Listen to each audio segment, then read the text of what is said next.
was going on, and Motown sort of broke the barrier for the black barrier, but you guys broke the barrier the other way. You seemed to bridge the gap between black and white the other way when you were signed by making your records hip and cool, even though you were white, to the black people. Exactly. Well, how that happened is that being from Detroit and Motown being from Detroit, we grew up with Motown, so we were working clubs for 8 years prior, to signing with Motown. So we were playing all of Motown songs, and we were doing Get Ready in clubs work and using it as our finale. We stretched it out to 20 minutes, and people would stick around to the very end of the night to listen to it, so we knew it was something special. And eventually signing with Motown in '69, we decided, heck, we got to record this thing and put it all on one record. You seem to, that song that came out after you guys were a hit, Played That Funky Music, White Boy. You seem to really represent that as far as, having the funk or be one of the first bands to do it. Well, we grew up with R&B roots, and that's what we all love to play, and being from Detroit and so close to Motown, it just was ingrained in us. And you got to pardon me, I'm from California, so it's a miracle. How on earth did you ever get signed to Motown? Actually, Margaret Gordy saw us, was a friend of a friend, and they said, hey, there's a great band you got to hear, and they brought her out, and she heard us and liked us, and turned on to Barney Ailes, who worked at Motown as Barry's right-hand guy, and he came out to see us, and they gave us a proposition. And at first we weren't really sure whether we wanted to do that, being that we were white going into an all-black company, but they told us of their intentions of opening a whole new division of Motown, which was going to be all white, and we were going to be the first and headlining act on that division. And they hadn't named the new division yet, and just jokingly we said, call the new label Rare Earth. They said, okay. And they gave it to us. So at that point in time, we knew this is for real. They're going to really get behind us, because we were going to reap the promotion off of the introduction of the whole new division of Motown, as well as having our own label name, which showed that they really had a lot of trust in us and faith in us, and that was it. Can you give me a Motown story, like seeing Stevie Wonder record there at the Motown House, or can you even describe that? I understand it was just like Berry Gordy's sister's house. Is that what it was back then? No, Berry bought several homes on West Grand Boulevard and converted the one. They had their offices, and he had an apartment upstairs in the house. Downstairs was the studio and Studio A, and that's where we cut Get Ready. And when we went in there, we started at midnight, and because our time and our deal was free, actually, $100 a song, believe it or not. And but we had to record from midnight to whenever. So we went in there and we told them that our intentions were to record as live as we could. Everybody playing as much as possible. Everything like we normally do in club. The only thing we wanted to overdub would be the voices.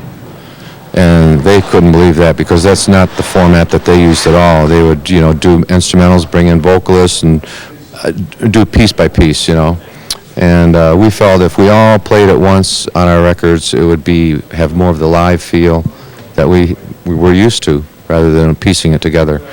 And that's what we did, and it turned out great. I worked with Wolfman Jack, and he believed in that too. He thought having them all in the studio, that was the best music ever. Yeah. Did you ever see the Four Tops or the Supremes in there? Oh, sure. Oh, yeah. We were with Detroit in Detroit before we went to Los Angeles, so in Detroit, everybody was in and out of the offices. We got a chance to meet and go to a lot of parties with Diana Ross and Stevie and Marvin Gaye and the whole crew. It was just phenomenal. It was a great experience. When you became successful, what was that like? Can you describe some of the hits for me, like Losing You, and I love the echo in that song. Yeah, that was Norman. Norman was a master editor and mixer. And Get Ready we did and produced ourselves, and then the second album was Ecology, and we brought Norman in to do I Know I'm Losing You on that album, and he wanted to do it similar, to have the same kind of things that Get Ready had in Losing You also. So he started us jamming actually in the studio, and kept us going for about 48 minutes long. And just he would run up, his head arranging, he had a towel around him, and sweating like a madman, and running. And when he'd hear something, he'd point at you. In other words, he wants you to do something. Come up, start soloing, or get louder. And he just had arranged it and directed it as we played it for 48 minutes. He edited it down to 13 minutes for the album, and then edited a 3-minute single out of it. And it's an amazing guy to work with. Amazing story. Yeah. How about Celebrate? The way you kick it off, was that meant to be a jam with the, and you know, the drum solo in there?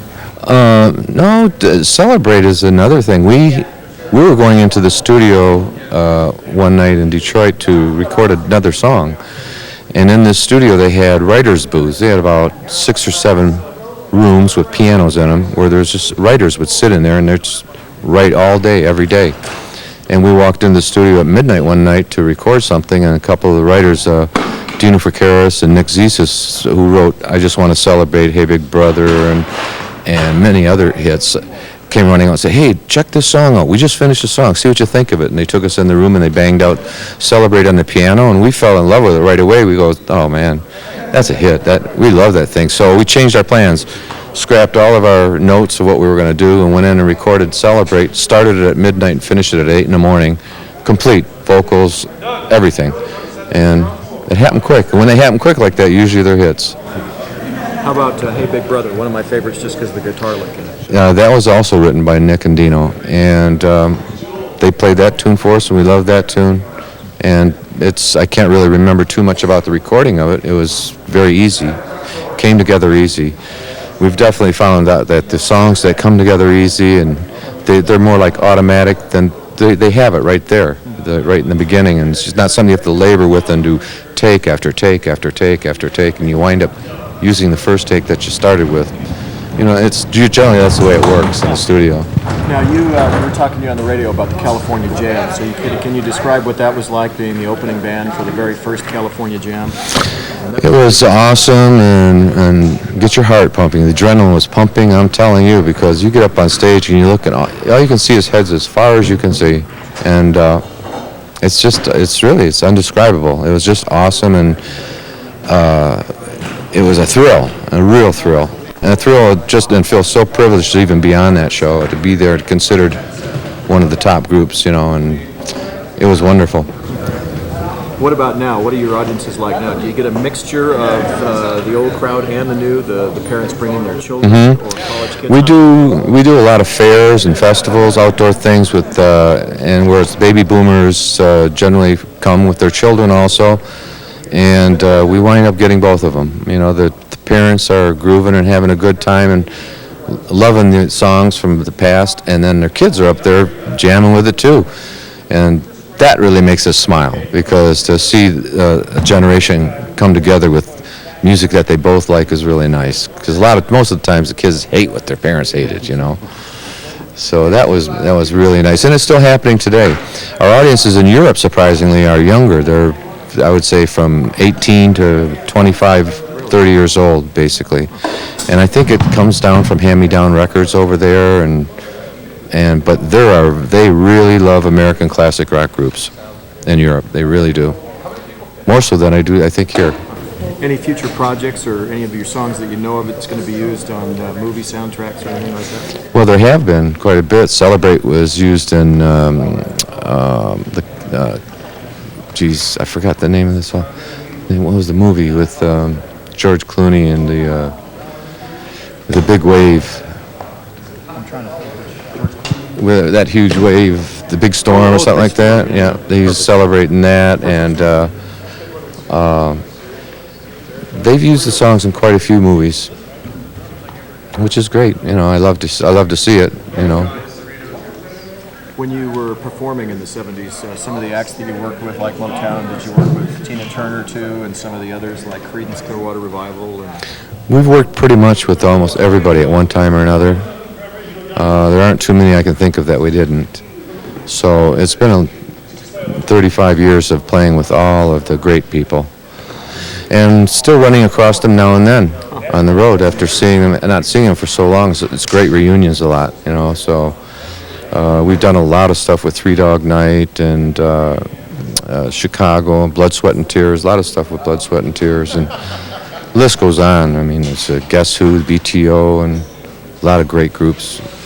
And I love listening to all those groups because, you know, they were a lot of my favorites because the ones that were before us. So it's great to be in their company.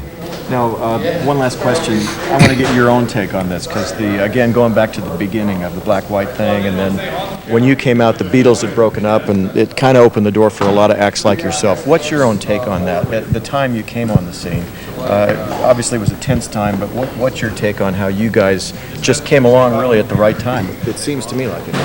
That's what it is. It's like it's destiny or fate or whatever you want to call it. I mean, we were just in the right city, playing the right kind of music at the right time, and Motown saw us right at the right time.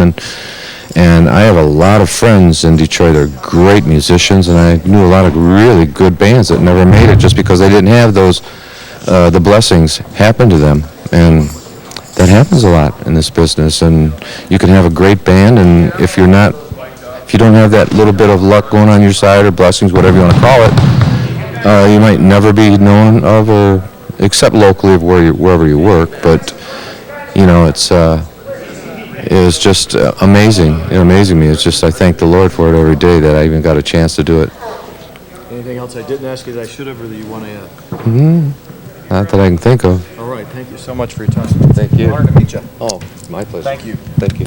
It's a pleasure. I really enjoyed hearing your story encapsulated like that. That's pretty cool, man. That's really a great story. That was his first question because we were both wondering, okay, well, what should we ask you?